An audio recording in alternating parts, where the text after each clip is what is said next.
Şimdi örtünmek benim için hiç zor olmadı, onu söyleyeyim.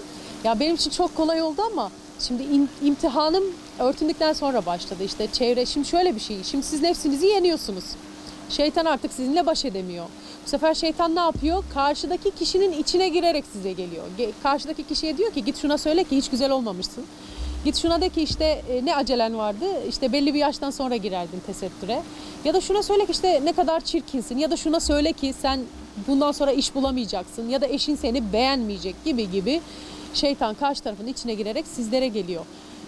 Ne yapacağız? Bu vesveselere aldırış etmeyeceğiz. Tabii ki benim de zor süreçlerim oldu, olmadı değil.